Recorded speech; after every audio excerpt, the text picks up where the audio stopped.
गम के पश्चिम एक मलिन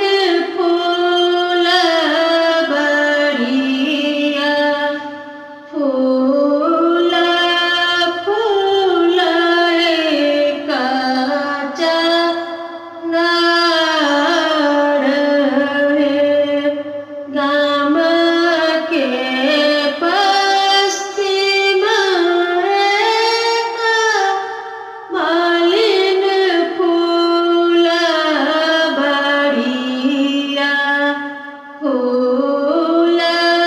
फूल कचा नाड़ ताही तारा मालिन बेटी पलंगा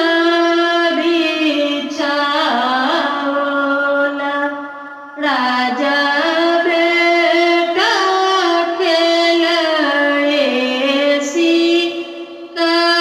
शिकार ताही तारा मालिन बेटी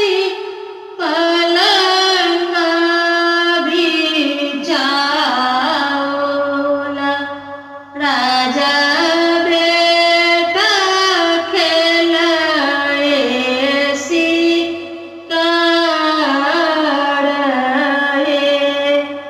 आन दिन बछलियाई घोड़ा बिन सरबा आई किया भेल एती बेर आन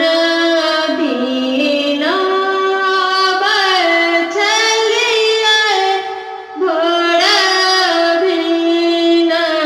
सरबा आई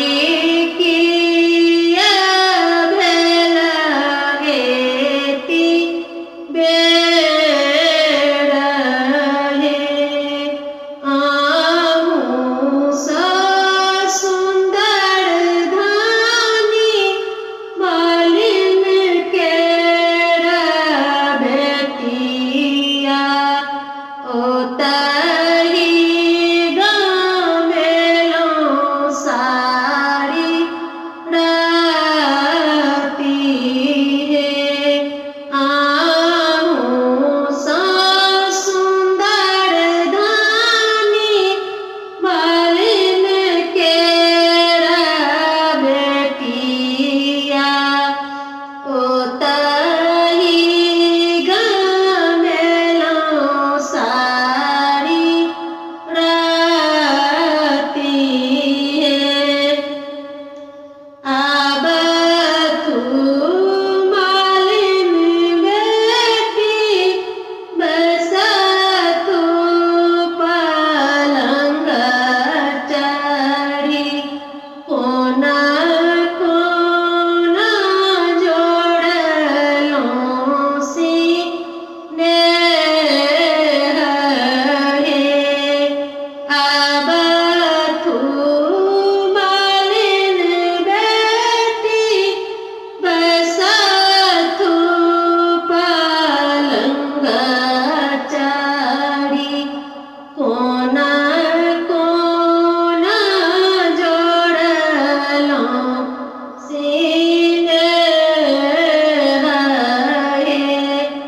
राजा बेटा सालानी हमहूँ मुस्कावला नैन नैन जोड़लो सिनेह जुगे